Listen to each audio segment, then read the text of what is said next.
This is the brief from Verity for Tuesday, April 30th, 2024. I'm Scott Wallace with today's top stories. Israel is concerned over possible ICC arrest warrants. Israeli media expressed concerns about potential ICC arrest warrants for Israeli officials accused of inducing famine in Gaza. Reports suggest the U.S. is diplomatically intervening to prevent these warrants, arguing they could derail Israel-Hamas ceasefire talks. The pro-Israel side says claims of war crimes against Israeli leaders are unjust, emphasizing Israel's right to defense against Hamas and its efforts to get aid into Gaza, while the pro-establishment side argues that the U.S. seeks a balanced approach, fearing ICC actions could undermine progress in Middle East peace efforts. The pro-Palestine narrative criticizes perceived U.S. bias in shielding Israel from international law consequences, highlighting the severe impact of Israeli actions in Gaza. Scotland's First Minister Humza Yousaf resigns. Humza Yousaf resigned as Scotland's First Minister following his decision to end the coalition with the Green Party, which he acknowledged caused unexpected upset. Supporters say Yousaf's tenure, marked by significant milestones such as being Scotland's youngest and first Muslim and Asian First Minister, will be remembered despite the recent political turmoil. Critics, meanwhile, argue that Yousaf's political downfall was self-inflicted, having led the SNP into crisis and, ironically, facing potential ruin from within. In Spain, Pedro Sanchez to remain in office amid a corruption probe. Despite facing a corruption probe involving his wife, Spain's Prime Minister Pedro Sanchez announced he will not resign. This comes after he took 5 days off to reflect on whether to step down. Supporters on the left claim Sanchez is a victim of politically motivated attacks by the far-right group Manos Limpias, known for its aggressive tactics against political adversaries. Critics on the right argue Sanchez is clinging to power under the guise of victimhood, neglecting proper accountability for ongoing government scandals and corruption. The U.S. believes Putin didn't directly order Navalny's death. Recent U.S. intelligence reportedly suggests that while Vladimir Putin likely didn't directly order the death of Russian opposition leader Alexei Navalny, he was ultimately responsible for the circumstances leading to it. Critics argue that given Putin's history with Navalny, he must have played a role in Navalny's demise, directly or indirectly. Others highlight that while the conditions leading to Navalny's death were harsh, there is no concrete evidence of Putin's direct involvement in ordering his death. The president of Columbia University is criticized over Gaza protests. Columbia University's president, Nemat Minouche Shafik, faced criticism for calling police on students protesting the Israel-Gaza conflict. Those on the left argue universities should encourage open debate and protect freedom of speech, allowing students to express diverse opinions without fear of suppression.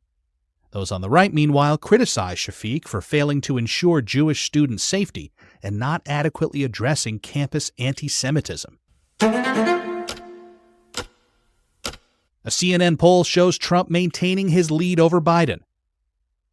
A CNN poll reveals Donald Trump ahead of Joe Biden for the upcoming election rematch, showing Trump with 49% support versus Biden's 43%. This change reflects an increased positive reassessment of Trump's presidency since his term ended. Republicans praised GOP leadership even if Trump wasn't liked personally, crediting it with a safer, more prosperous America, and criticized Biden's handling of current national issues.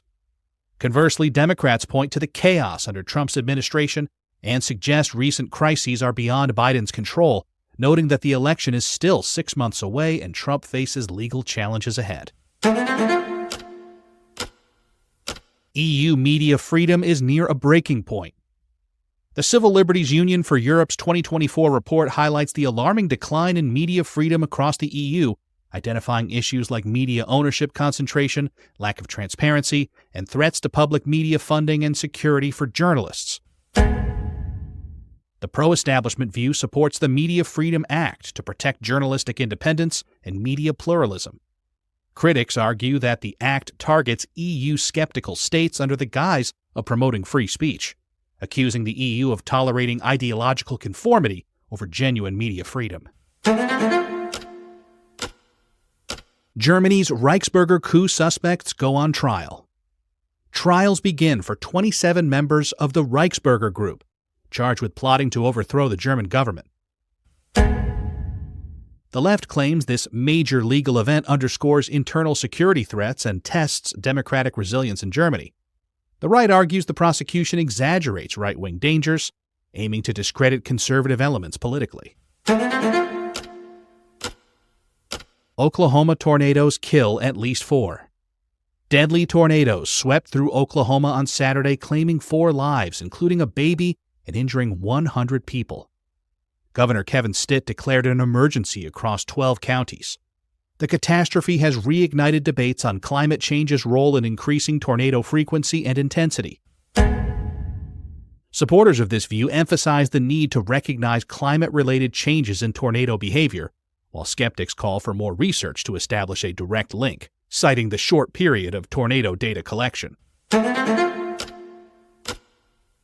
AstraZeneca admits the existence of a rare side effect of its COVID jab. AstraZeneca has acknowledged in court that its COVID-19 vaccine may cause thrombosis with thrombocytopenia syndrome, or TTS, as a rare side effect, amid a class action lawsuit alleging the vaccine led to deaths and injuries. Despite this, proponents contend that the benefits of the vaccine, credited with saving millions of lives, outweighs the risks. Critics argue that AstraZeneca minimized the side effect's severity while overstating the vaccine's safety and efficacy, demanding compensation for those adversely affected.